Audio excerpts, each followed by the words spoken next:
श्रीपाद राजम शरणम प्रपद्ये. अध्याय 43. श्री अनघालक्ष्मी वर्णन. श्रीपादांची वैष्णवी माया. श्री भास्कर पंडितांनी रात्रीच्या वेळी आपली आराधना वगैरे संपवून बोलण्यास सुरुवात केली. ते म्हणाले, अहो महोदय, विद्योपासना ही सर्वश्रेष्ठ आहे. विद्योपासनेला वयाचं बंधन नसतं. श्रीपाद श्रीवल्लभ वास्तविक पाहता महासरस्वती, महालक्ष्मी, महाकाली स्वरूप आहेत. या वक्तव्यावर मी म्हणालो, श्रीपाद प्रभू श्री पद्मावती व्यंकटेश्वर स्वरूप आहेत असं आपण पूर्वी सांगितलं होतं. आता या त्रिमाता सुद्धा तेच आहेत असं म्हणता. तसंच त्यांना अनघालक्ष्मी समवेत अनघदेव असं सुद्धा म्हटलं जातं. मला याचा बोध होत नाही. तेव्हा सर्व काही विस्तारपूर्वक सांगा. श्रीपाद प्रभूंचं विराट स्वरूप. तेव्हा ते महापंडित म्हणाले, बंधूनो, परमात्मा सर्व जीवराशीमध्ये विद्यमान आहे असं शास्त्राचं वचन आहे. पिपिलिकेपासून ब्रह्मापर्यंत तो सर्वात व्यापून आहे. श्रीपाद प्रभूंच्या अवतारात ते पिपिलिका स्वरूपात आणि ब्रह्मरूपात दोन्हीमध्ये आहेत. म्हणून सर्व सृष्टीत सृष्टी रूपानं ते उभे आहेत. ते संपूर्ण जीवन राशीतील चैतन्यात तादात्म्य स्थितीशी एकरूप होऊन असतात. हीच त्यांची विशेषता आहे. ते सर्व राशीत जीवराशी रूपानं राहून सुद्धा कोणत्याही जीवात त्यांचा स्पर्श जाणवत नाही. हीच त्यांची वैष्णवी माया आहे. सृष्टीची मर्यादा, परिमितता या संबंधी काही नियम मानण्यात येतात. श्रीपाद प्रभूंचे महासरस्वती, महालक्ष्मी, महाकाली रूपात असणं म्हणजे त्या चैतन्य रूपात ते व्यक्त होतात. ते चैतन्य रूप ते स्वतःच असतात. ज्या रूपाची अभिव्यक्ती होते त्या रूपात ते आपल्या योगमायेनं निरंतर तादात्म्य स्थितीत असतात. ते जेव्हा महासरस्वतीचं चैतन्य घेऊन तादात्म्य स्थितीत असतात तेव्हा चतुर्मुखी ब्रह्मस्वरूपाशी तादात्म्य पावतात. महासरस्वती असो अथवा हिरण्यगर्भ रूपानं असो, ते स्पर्श बंधनात असतात. याचप्रमाणे एकच आत्मा 4-5 पुरुष रूपात सुद्धा आविर्भूत असू शकतो. या आत्म्याची शक्ती स्त्री रूपानं एकाच वेळी 4-5 रूपात सुद्धा आविर्भूत होऊ शकते. तसंच पुरुष रूपाला स्त्री सुद्धा सगुण साकार रूप घेऊन विधी निर्णयानुसार निश्चित केलेल्या मर्यादेचं कटाक्षानं पालन करते. याप्रमाणे श्रीपाद प्रभू अनघालक्ष्मी समवेत अनघदेवहून वास्तव्य करतात. ते त्यांचं अर्धनारीश्वर रूप आहे. सध्या ते श्रीपाद श्रीवल्लभ रूपानं यतीश्वराच्या रूपात आहेत. सगुण साकार रूपातील मर्यादा, परिमितता ते न चुकता पाळतात. ही धर्माची सूक्ष्मता आहे. धर्म वेगळा आणि धर्म सूक्ष्मता वेगळी असते. श्रीपाद प्रभूंनी दिव्य अनुभवांचा विशेष वर्षाव करण्यासाठी सृष्टीरूप धारण केलं आहे. सृष्टीत असलेल्या तादात्म्य स्थितीमुळे मानवाला त्वरित गती मिळू शकते. हे त्याचं तात्पर्य आहे. श्रीपाद प्रभू जप, ध्यान, तपस्या करीत आणि त्याचं फल स्वतः न घेता सृष्टीला देत. भक्तांची आधी व्याधीतून सुटका करण्यासाठी ते आपलं तपोफळ वाहून त्यांची कर्मबंधनातून सुटका करतात. जगन्नाथ आपल्या 4 शक्ती महासरस्वती, महालक्ष्मी, महाकाली, राजराजेश्वरी या विश्वातील दैवाभिव्यक्तीसाठी, विश्व परिपालनासाठी आविर्भूत करतात. अंबिका देवीला 3 स्थिती असतात: अतीत स्थिती, विश्वस्थिती, शक्ती स्थिती. सृष्टीचं कार्य चालण्यासाठी पराशक्ती अतीत स्थितीत असते. परमात्म्यात असलेल्या अनंत सत्यांना ती आपल्यात आकर्षित करून आपल्या चैतन्यात मिसळून त्यानंतर सृष्टीत जन्म घेते. नुसतं जन्म घेऊन तिचं कार्य पूर्ण होत नाही. ती सर्व जीवांना निर्माण करून त्यांना आपल्यात घेऊन त्यांच्यात प्रवेश करून बळ देते. हा तिचा विश्वस्थायी स्वभाव आहे. व्यक्ती स्थायी असल्यानं ती मानवी व्यक्तित्वाला दिव्य प्रकृतीच्या मध्ये मध्यवर्ती अशी राहते.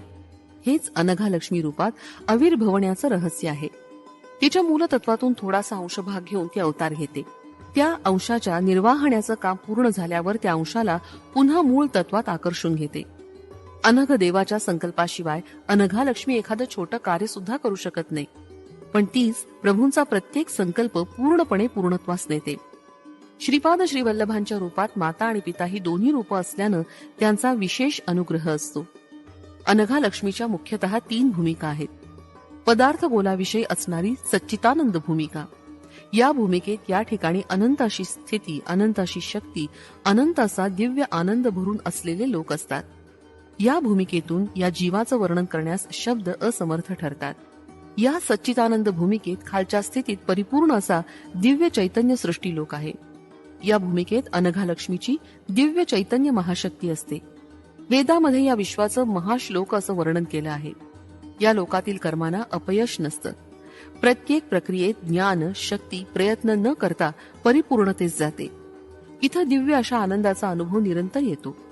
इथं असत्य, बाधा, दुःख, पीडा यांचा संपूर्ण अभाव असतो. या भूमिकेच्या खाली एक अज्ञान भूमिका आहे.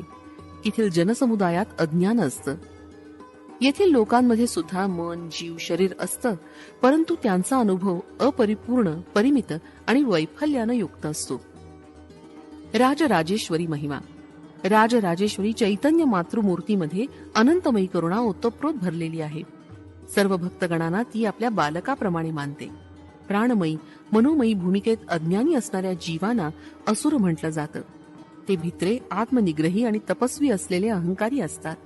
प्राणमयी भूमिकेत अधिकारी पक्षात असलेल्यांना राक्षस म्हटलं जातं. त्यांची शक्ती अचाट असून त्यांचे भाव प्रचंड आणि तीव्र असतात. याशिवाय काही खालच्या स्तरातील निम्न प्राणमय भूमिकेत असणारे जीव असतात. त्यांना पिशाच किंवा प्रमादी असं म्हणतात.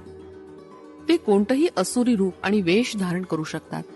खरं पाहता पिशाचही कोणी व्यक्ती असू शकत नाही.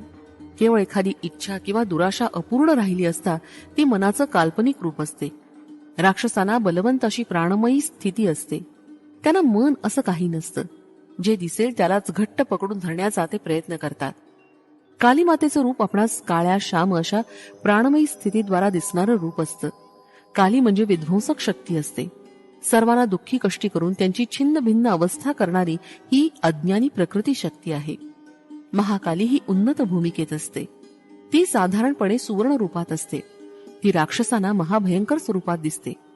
राजराजेश्वरी विवेकाची प्रतिनिधी आहे, तर महाकाली बलशक्तीची प्रतिनिधी आहे. या मातेमध्ये विनाशाची अफाट शक्ती असते. ही शक्ती प्रकट झाल्यास विनाश आणि संघर्ष करूनच शांत होते. महाकाली ही काली मातेपेक्षा वेगळी देवता आहे. ज्यावेळी साधकाला आपल्या साधनेत विघ्न आल्याचं समजतं तेव्हा त्यानं आपल्या अंतरंगात असलेल्या महाकाली शक्तीला आवाहन करावं. असुरी, काली, श्यामा, महाकाली इत्यादींचं स्वरूप. काली, श्यामा या आद्य प्राणशक्ती होत. काली ही विध्वंसक शक्ती होय. महाकाली ही सुवर्णवर्ण आणि असुरांना महाभयंकरी अशी आहे. राजराजेश्वरी विवेकाची स्वामिनी, तर महाकाली बलाची स्वामिनी आहे. महालक्ष्मीचं सौंदर्य अप्रतिम असतं. विवेक आणि शक्ती संपूर्णपणे मिळवण्यासाठी सौंदर्य असणं आवश्यक आहे. हे नसल्यास आपल्या प्रयत्नांना पूर्णत्व येत नाही. परंतु काही काही ठिकाणी एखाद्या प्रकारची समतोल अवस्था असते. यावेळी आपणास ती परिपूर्ण वाटते. यापेक्षा थोड्या उन्नत अवस्थेत पोचल्यावर पुन्हा तिथं आपणास नवीन परिस्थिती अनुभवास येते. त्यांना अनुसरून नवीन समतोल स्थिती प्राप्त होते. ही अवस्था आपणास परिपूर्ण वाटते. या अवस्थेची महालक्ष्मी प्रतीक आहे. विवेकामध्ये परिपूर्णता येऊन बल आणि शक्तीमध्ये परिपूर्णता न आल्यास पूर्वसिद्धी अनुकूल नसते. याच कारणानं परिपूर्णता साधण्यासाठी विवेक, बल, सौंदर्य आणि परिपूर्णता या 4 गुणांची आवश्यकता असते. मनुष्याला गूढ असलेलं रहस्य म्हणजे दिव्य सामरस्य पूर्ण सौंदर्य. हे संपूर्ण विश्वाला व्यापून असणारा चिद्विलास आहे. केवळ महालक्ष्मीच्या अनुग्रहानं या विविधतेने नटलेल्या सृष्टीतील वस्तू, शक्ती आणि जीवजंतू एकात्मतेनं राहतात. या एकात्म स्थितीतच त्यांना आनंदाचा लाभ होतो. ती विविध प्रकारच्या वस्तू, शक्ती आणि जीव यांची लयबद्ध आणि रूपबद्ध वाढ करते. महालक्ष्मी परम प्रेम आणि परम आनंदाची आदी देवता आहे. त्याचप्रमाणे लक्ष्मी ही भौतिक वस्तूंच्या संचयाची प्रतीक आहे.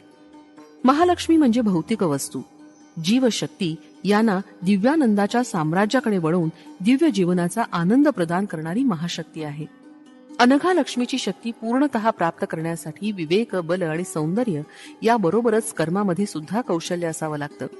वेदामध्ये सरस्वती मातेची प्रशंसा आहे. दशविद्येमध्ये तिला मातंगी म्हणतात. तिची वैखरी वाणी असते. महासरस्वती निराळी असते. दिव्य नैपुण्य आणि आत्मचैतन्य कर्माचं महासरस्वती प्रतीक आहे. या महामातेच्या करुणेनं आणि कृपा प्रसादानं आपली इष्टकर्म पूर्णत्वास जातात. तिनं प्रसादिलेल्या दिव्य ज्ञानामुळे आपली कर्मसिद्धी होण्यासाठी उपयोग होतो. आत्मचैतन्याचा अन्वय कसा करायचा याचं ज्ञान होतं. अनेक शक्तींच्या सामरस्यानं आनंदाची प्राप्ती कशी होते हे कळतं. परिवर्तनता, परिपूर्णता यासारख्या अतिदुर्गम अशा विषयांबद्दल तसंच अतिसूक्ष्म विषयाबद्दलचं ज्ञान महासरस्वतीवर दृढ श्रद्धा ठेवल्यानं आपणास प्राप्त होऊ शकतं. हे श्रोत्यानो, आनंद हा परमेश्वराशी संबंधित विषय आहे. परंतु अत्युच्च आनंद हा योग्यांनाच येणारा अनुभव आहे. निरीच्छ योग्याला मिळणारा हर्ष हाच होय. सर्व जीवांना सुख आपापल्या पूर्व सुकृतानुसार प्राप्त होतं. परंतु प्रत्येक सुखाच्या मागे दुःख हे ठरलेलंच असतं. अनघा देवीच्या व्रताचं दत्त भक्तांकडून आचरण. श्री अनघा देवीचं रूप हे लक्ष्मी देवीचंच प्रतिरूप आहे. तिच्यामध्ये राजराजेश्वरी, महालक्ष्मी, महाकाली या देवतांची लक्षणं ओतप्रोत भरलेली आहेत. श्री अनघा देवीचं एक विष्णुरूपही आहे. त्याच्यात परमेश्वराची, दत्तात्रेयाची लक्षणं परिपूर्ण भरलेली आहेत. यामुळेच अनघा देवीच्या आराधनासमवेत विष्णुरूप अनघाची आराधना केल्यास सर्व फलप्राप्ती होते. अनघाष्टमी हे व्रत दत्तभक्तांना अत्यंत आदरणीय आहे. या व्रताच्या आचरणानं सर्व सुखांची प्राप्ती होते. श्रीपाद प्रभूंची महती, दत्त आराधनेचं महात्म्य. हे श्रोते हो, श्री अनघा देवीच्या समवेत असणारे अनघरूप विष्णू म्हणजे श्री श्रीपाद प्रभूंचा अवतार आहे. हे सर्व सामान्य जनांच्या भौतिक, मानसिक आणि आत्मिक चैतन्याच्या अत्यंत निकट असतात. ते सर्वगामी असून भक्तांच्या हाकेला तत्काळ धावून येतात. ते आपल्या भक्तांची आणि आश्रितांची दुःख नष्ट करून त्यांना सुखाची प्राप्ती करून देतात. दशमहाविद्यांची आराधना केल्यानं मिळणारं फळ केवळ श्रीपादांची किंवा दत्तात्रेयांची आराधना केल्यानं तत्काळ प्राप्त होतं. दुसऱ्या देवांची श्रद्धाभावानं आराधना केल्यास इष्ट फलप्राप्ती होते. परंतु श्री दत्तात्रेयांची आराधना तत्काळ फलदायिनी आहे. दत्तात्रेय हे सर्व देवांचं स्वरूप असून ते चतुर्युगातील महान अवतार आहेत. त्यांचा महाअवतार समाप्ती नसलेला असून ते अत्यंत सुलभ साध्य आहेत. श्रीपाद चरित्रामृत लीला. हे शंकर भट्टा, तू रचना करीत असलेल्या पवित्र ग्रंथाचं महापुरुष आणि महायोगी सुद्धा अध्ययन करतील. ते त्यांच्या संबंधित व्याकरणानं त्याचा अर्थ लावतील. योगसंपन्न विभूती या ग्रंथाचा अभ्यास करून ज्ञान संपादन करतील. सर्वसामान्य भक्त या ग्रंथाचं पारायण करून इहलोकीचं व परलोकीचं सुख, वैभव आणि समृद्धी प्राप्त करतील. हा अक्षर सत्य ग्रंथ असल्यानं त्यामधील प्रत्येक अक्षर हे बीजाक्षर शक्तियुक्त आहे. या ग्रंथाचं कोणत्याही भाषेत श्रद्धा भक्तियुक्त अंतःकरणानं पारायण केल्यास इष्ट फलप्राप्ती होते. हा महाग्रंथ त्या महाप्रभूंचं प्रत्यक्ष अक्षर स्वरूप आहे. श्रीपाद श्रीवल्लभांचा जय जयकार असो. फलश्रुती. अष्टैश्वर्य प्राप्तीसाठी